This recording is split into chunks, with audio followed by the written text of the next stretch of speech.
Vika. Hi. Well, it's been a nice little run for you here in New York. Yeah. Can you talk about just how you were able to translate so far all that you accomplished in quote Cincinnati and move it right through here without a hint of a letdown? Well, I feel like sometimes this quick turnaround can work in your favor, and I feel like a quick turnaround of this tournament being in one place, it's a pretty good advantage, I would say, for me, playing a lot of matches and kind of getting better and better from one match to another. So I've been really happy that I've been able to play so many matches, because that's where I feel like I can progress the most. I practiced a lot, I worked a lot in my game, but really to bring it up, I needed to play a lot of matches. So this run, like continuous run, has been really good for me, I feel like. And just as a little bit of a follow-up, I know you're one of the players who's staying, as we say, off campus. You're in a house with, I think, your mother and Leo. Yeah. And has that helped you, or do you think better than being in the hotel? Well, for me personally, it is, because I like to, be more in the private scene, especially having my child with me. When I'm by myself, it's a little bit of a different priority for me. I can adapt anywhere, but I want the best for him. So when he comes to the tournaments with me, the arrangements are a little different for me. So. Well, I'm going to throw in just one more thing along those lines. 3 mothers, all won today. Wow. Do you think it's because you can't focus entirely on yourself? You have to be focused on your kid as well? What's the question? Sorry, I didn't understand. Do you think that it sometimes helps that you have somebody who is that important to you that you have to focus on, so you can't focus entirely on yourself day in and day out? Well, I think it's a double-edged sword. Sometimes you do need to focus on yourself to be able to bring out the best of yourself. Sometimes it's better to have, some sort of different focus, so I guess you have less pressure or something. But honestly, I feel it's really based on you and how you approach the situation, how you able to balance things, and I think that's really personal. I don't see it as an advantage or disadvantage. I think is up to you how you want to respond to these circumstances. Thank you. Thank you, Cindy. Thank you. Let us continue on the video board. Courtney from the WTA. Courtney, you are live. Courtney, what you got for me today? Vika. A bunch of boring questions, and I apologize. But can you just talk through the match today? Playing a player who's young and upcoming, and you haven't seen her play, and she played a great match. Yeah. So how did you problem solve out there? Yeah, I think that's a good way to put it. I wouldn't say problem solving. I would rather say like finding a right answers, because she came out playing incredible. Like there was winners coming from all angles, from all sides. And as you said, I've never played against her. I haven't really seen much of her play, and a little bit of what I've seen from a previous match today. I felt like it was another different level. So that was a little bit unexpected, not unexpected, but surprising. But honestly, in a very good way. I was very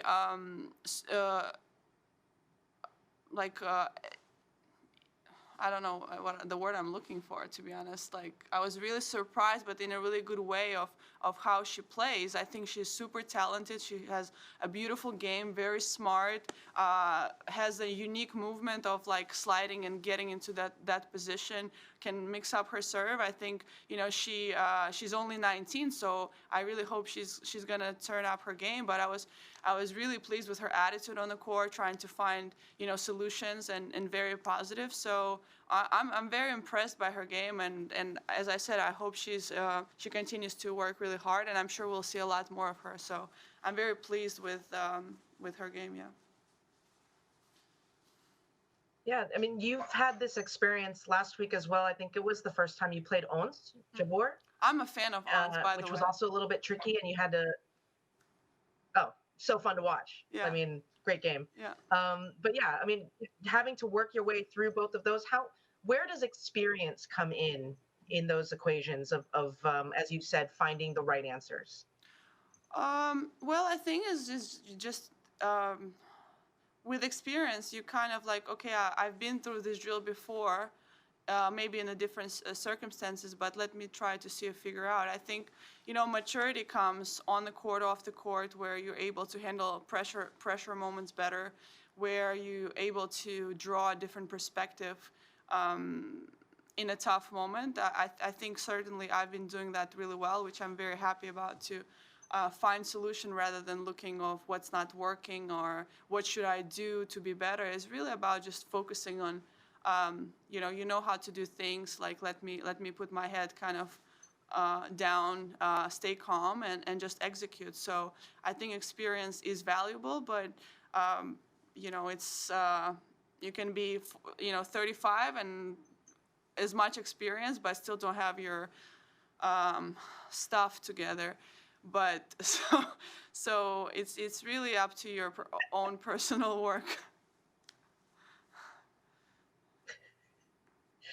And then just kind of on that a little bit, you'll be playing Karolina Muchova next, another young up-and-coming player that a lot of people haven't seen a lot of. Yeah. Plays a little bit like Jabeur, variety and stuff like that. So what do you need to do in your next round? Well, I have played doubles against her, so I have a little bit of better alertness about her game. She has a really big serve. She served so many aces in our doubles. I was like, this girl doesn't miss a serve. But I think it's going to be really exciting, to be honest. She's definitely had some really good matches here. So it's going to be exciting. I'm really looking forward to the challenge, to trying to find a solution again. By the way, what's your dog doing in the back? Like, what? He's just he heard your voice, and he's heard your voice so frequently in my office that he just came running, I guess. Yeah, well, but on the note of the match, as I said, I think it's going to be a great opportunity to play against another young players. They are very dangerous, as I've seen today. So I need to stay on my track and have fun, because I'm sure it's going to be a fun battle. I enjoyed today a lot. It was great. It was a lot of tight moments, and it was a lot of fun. And sorry, I just have one more question, which is that the last few matches, and even in Cincinnati as well, your court position in terms of in the rally has been really consistently tight to the baseline, much of what we're used to seeing of you in the past. I'm curious, is that coming from reading the game better? Is that coming from your movement maybe being better than it was, before, when you weren't winning these matches? Where is that coming from?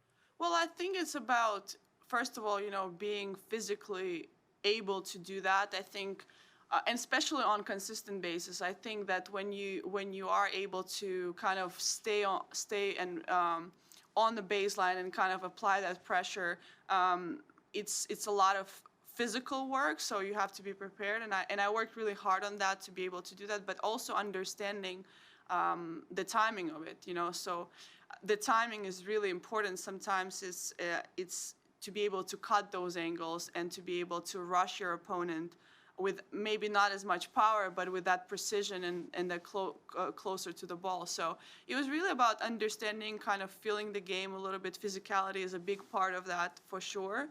But there are some players who are able to generate power with their arms. I'm able to generate a lot of power and redirecting the ball with my movement. So I've just worked on that and kind of understanding again what are my weapons, and really start to work and execute them better.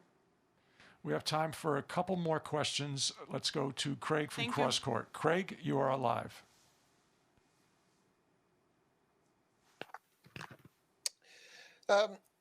Vika, if you had to change anything in the way you're playing at the moment, or make any adjustments, what would there be anything that you'd need to adjust, or you're pretty satisfied? Well, I mean, I'm pretty satisfied, but at the same time, I wanna continue to improve. I think it's about being consistent on trying to execute those little details. Like today, I felt that I was playing well, I was moving real well, but my second serve wasn't really doing much today, and I felt like my timing was off. So I went and after the match and practice, and I found that rhythm again. But sometimes those little things that when they don't work, but you don't make big deal out of that they're not working, they may be not as visible. But today for me it felt like I wasn't doing that well. So there's always things that you can find. I think it's the matter of like, you win the match, like you don't have to be like, I will never reach perfection. I accepted that. Like I will never reach that, but I'm gonna try to just climb as close as possible to that. So, yeah. And if I could is your tennis? Do you feel your tennis is Sorry, more I know what it is. satisfying Sorry. now? Can I cut you off for 1 second? If when you ask me what I want to improve, I want to improve my tweener because I've been doing bad on that, and I'm doing better in practice. But the tweener, it was a joke. The Cincinnati one was a joke. So. Okay. Yeah. What was? Oh yeah. Do you feel you are more that you appreciate your tennis more now than when you played before? That you enjoy it more now? Oh yeah, definitely. I feel like I am very, very. I feel like I've been always passionate, but the joy of playing and kind of accepting the process and all of the good and bad in the process. I have never done that before in my career. Even when I was number one, when I was winning Grand Slam, I was never able to reach that level of happiness on the court, and joy on the court, and enjoyment of that. So I'm very pleased with that for sure. Okay, thank you, Craig. Let's go to Leonardo from Columbia Co. Leonardo, I know you have two questions. Please ask them in the same formation, okay? Ask them at the same time so Vika can process them and ask them together. Thank you. Hi, Vika. Hi. Congratulations on the victory. Vika, two questions. Do you think this is the opportunity to finally win the US Open? I'm asking you because the great sporting level that you have at this moment. And the second one, we follow you from Colombia, and in the last press conference you gave, you said that you knew some words in Spanish and that you sing some reggaeton songs. Tell us a little more about this and which singers you know from Colombia. Thank you. My God. Okay. Let me answer the first one because it's a professional question, and then I'm going to get into the fun stuff. So the first question, wait, what was it? Oh, if it's a good opportunity. I think it's a great opportunity to play and to win. Everybody have the same opportunities, what you do with this opportunity. But for me, I always take it one match at a time. It's a long road. I know that. I've been down this road. So I think that what also kind of helps me to stay in the moment and enjoy the moment. So it's a great opportunity, but I want to keep my head straight on one objective at a time. I think that's the best way to execute it. Now, reggaeton, I know Maluma, I know Karol G, I know J Balvin. Like, you want me to continue more? I know, no, Ozuna is not Colombian, but I love Ozuna too. So what album do you want to talk about? Like, Maluma just came out with a new album. It's pretty good. I don't know. Whatever you want. Maluma is pretty good right now. I've been listening to that. Karol G, Tusa is an amazing song. I think it should have won the VMAs. So I'm going to make that controversial comment. I mean, J Balvin, I love J Balvin. Like, his album Colores is my favorite. So. Yeah, it's so good. Thank you. Okay, thank you, Vika. Thank you very much. Thank you, Vika. Congratulations once again. Thank you, guys. Thank you, everyone. Thank you.